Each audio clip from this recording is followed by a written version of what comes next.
It's time again for Travels with Zorki. I'm Joseph.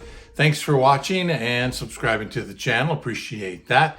Well, as you remember from our last video, we were going to go on a very long adventure, vacation, van camping, and I was bringing along my Zorki 4, the 1970s vintage build camera, and I was going to shoot some film on the way. And before I did that, before we went away on vacation, I'd also went to a news assignment, and along with my digital cameras, brought along the Zorki 4 to shoot some news pictures of a controlled structure fire. And the results were pretty good. Let's take a look at them right now.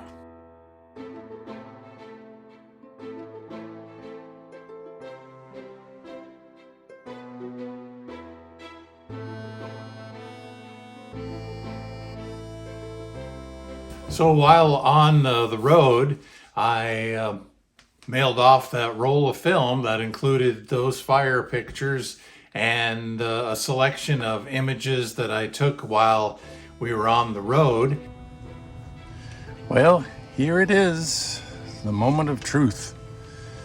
We have shot, I don't know if you can see that, 35 exposures. I'm just going to leave it at that. You can see where the 35 is lining up with that little black dot. It is time to rewind the film out of my Zorki 4. And we're on vacation. I have a prepaid envelope here that's ready to go to the dark room. So we'll get that out of the way. So let's take the ever-ready case off and get ready to rewind some film. And if I remember correctly, to rewind the film, before you start turning the rewind knob, you have to disengage the advance sprocket. Remember, that's inside here. So we'll pull this up and turn it. I hope that's the right way. We will soon find out. This comes up, as you can see, and it has a little arrow here to rewind it back into the film cassette. So if you hear noises, I'm at a campground in our van. It is Travels with Zorki, after all. So this knob has been turned all the way counterclockwise, and I have lifted the rewind knob. Let's see if this is working or not. Okay, after a little futzing, I took the soft touch shutter button cap off and twisted this all the way. As you can see, it's a lot lower than it normally is. It twists clockwise and then seats itself, and then I'm able to hopefully rewind the film into the film cassette.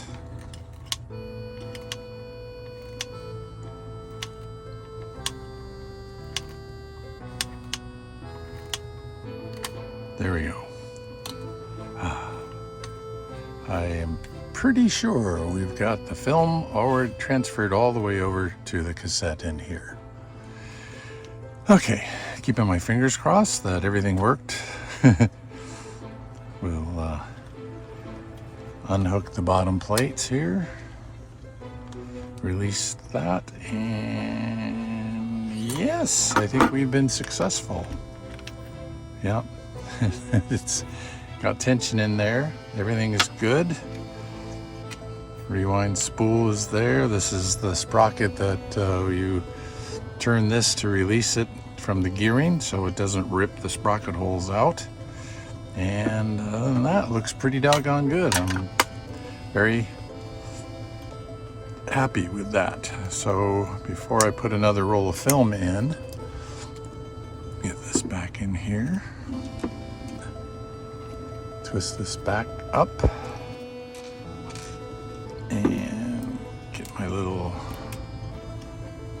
soft touch shutter button. I'm going to get this and get it mailed off to the darkroom. Not bad, pretty nice. So I'm going to put this in the mail today, and hopefully within a day or two I will have my scans back from the darkroom, and I can see how the first roll of film through the Zorki 4 turns out. Got that mailed off while we were still traveling, and because the darkroom that I send my film to offers digital scans that they upload to a site that you can access anywhere in the world, I didn't have to wait for the negatives to come back. They were shipped and uploaded to me, and I was able to see how the pictures turned out before we were even back home. When I did get home, the darkroom sent, and this isn't sponsored, by the way, I still pay for everything. They send you a nifty little proof sheet of your images, and they also send back the negatives. What a novel concept, just like the old days. And I can go back in and rescan these on my scanner, but I think the scans that I choose to have them do are sufficient enough for posting on social media. If I see an image that I have that I want to do prints or enlargements from, then I can do that on my own scanner or have them scan it at a higher resolution. So very happy with the results of the Zorki and how it performed out in the field. Let's take a look at some of the pictures from this roll of film that I shot while out in the West. Hey, it's Joseph and Travels with Zorki. We're out on the road in Arizona taking some film pictures as well as some digital, but getting some cool pictures. Can't wait to see them when they develop up. So we'll see. Travels with Zorki on the road.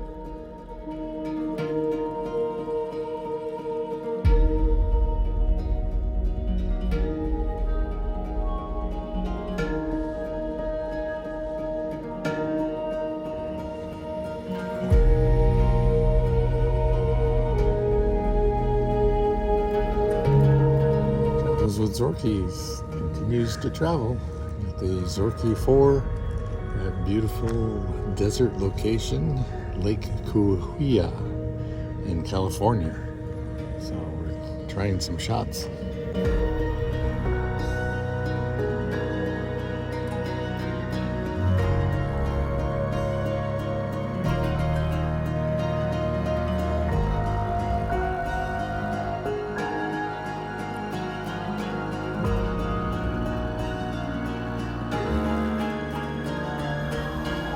So as you can see, the results are that quintessential old school look of film, because it is film and it's shot on an old school 35mm camera. Those negatives are a Fujifilm 400, and I think that worked pretty good. Exposure, this is a totally manual camera. Anybody that has a Zorki knows that. There is no battery, no meter, just purely mechanical. And I use my phone. I have a light meter app on that, and that kind of dialed me in pretty close. I'm contemplating maybe getting one of those cold shoe exposure meters that are now the rage, and get those hooked into, and you can get your meter reading right on the camera and then adjust your settings and then you're good to go with your picture taking.